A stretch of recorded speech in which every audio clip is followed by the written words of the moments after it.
Okay, hello student. Today we are going to discuss about modals. What is modals? Modals is kata kerja bantu untuk bahasa Indonesianya. To make a positive sentence, we use subject plus modal plus verb 1. For example, we can play a piano. Kita dapat bermain piano. Negative sentence, subject plus modals plus not plus verb 1. Example, she may not come to the party. Dia tidak boleh datang ke pesta. Interrogative, modals plus s plus verb 1. Example, will you join us? Apakah kamu akan ikut kita? So we can conclude for modals, we only use verb 1. Jadi untuk modals kita hanya memakai verb 1 untuk kalimat positif, verb 1 untuk kalimat negatif, verb 1 untuk kalimat tanya. Tidak boleh dikasih s atau es. Biasanya suka ada kalimat, contohnya she makes a cake. Untuk modals tidak ada penambahan s. Jadi semuanya murni verb 1. Sampai sini kita lihat macam-macam modals. Yang pertama, can di sini artinya dapat, menyatakan kemampuan atau ability. Kemampuan itu kemampuan, kita bisa melakukan sesuatu, kita dapat melakukan sesuatu. For example, I can run as fast as possible. Saya bisa lari secepat mungkin. Yang kedua, can juga bisa diartikan meminta izin, permission. Can I borrow your book? Bolehkah saya meminjam bukumu? Berarti di sini can-nya bukan artinya dapat, tapi artinya boleh atau tidak. Yang ketiga, can juga bisa dipakai untuk menyatakan kemungkinan, possibility. It can rain tomorrow, artinya hari mungkin hujan besok. Contoh, macam modals yang kedua, may, artinya di sini boleh. Gunanya yang pertama meminta izin, may I go home now? Bolehkah saya pulang sekarang?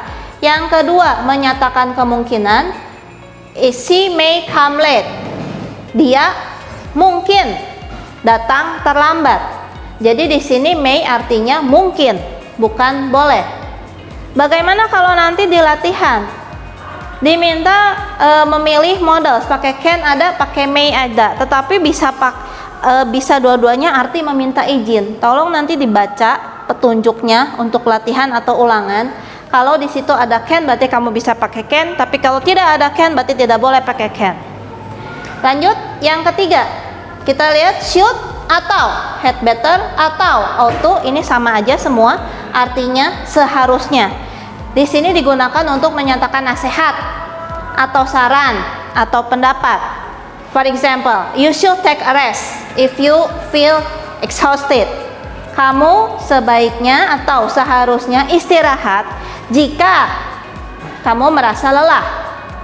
We had better go to Bali for our vacation. Kita sebaiknya pergi ke Bali untuk liburan. Sometimes we ought to have free time. Kadang-kadang kita seharusnya memiliki waktu bebas. Modals yang keempat, will atau to be going to, artinya akan, menyatakan peristiwa yang akan datang. Example, he will come next week. He will come home next week. Dia akan pulang minggu depan. Bisa juga will itu digunakan untuk menyatakan atau meminta izin dengan sopan. Will you close the window please? Maukah kamu menutupin jendela? Yang kelima, shall. Shall hanya boleh dipakai untuk I dan we saja apabila artinya akan. Kalau artinya akan, gunanya ini, menyatakan peristiwa yang akan datang. We shall meet you here next month. Kami akan bertemu kamu di sini bulan depan. Kalau arti shall itu menawarkan sesuatu atau mengajak, ini berarti berlaku untuk semua. Untuk I, you, we, they, he, she, it. Contohnya, shall I turn on the light? Bolehkah saya menyalakan lampu? Atau shall we go now? Ayo kita pergi sekarang. Di sini shall-nya mengajak. Shall juga bisa menyatakan keharusan atau kewajiban. Kalau subjeknya bukan I atau we. Contohnya, the employees shall comply with the company rules. Para pegawai harus, di sini shall-nya artinya harus mematuhi peraturan dari perusahaan. Berikutnya, model yang keenam adalah would. Would di sini menyatakan permintaan sopan atau ajakan. Example, would you like to close the window please? Maukah kamu menutup jendela? Yang ketujuh, must sama juga dengan have to, sama juga dengan have got to, artinya harus, menyatakan keharusan. Contohnya, I must study hard in order to pass the test. Saya harus belajar keras supaya lulus ujian. Atau I have got to go now. Saya harus pulang sekarang. Saya harus pergi sekarang. Yang kedelapan, must di sini artinya pasti. The grass is wet. It must be raining. Contoh artinya, rumput-rumput itu basah. Oh, pasti hari hujan. Berikutnya, must not atau disingkat mustn't. Ini artinya dilarang untuk prohibition. Contoh kalimatnya, you mustn't smoke. Kamu dilarang merokok, bukan tidak boleh. Beda. Tidak boleh dan dilarang beda. Kalau dilarang wajib harus dilakukan. Ada juga artinya must not itu pasti tidak, bukan tidak pasti.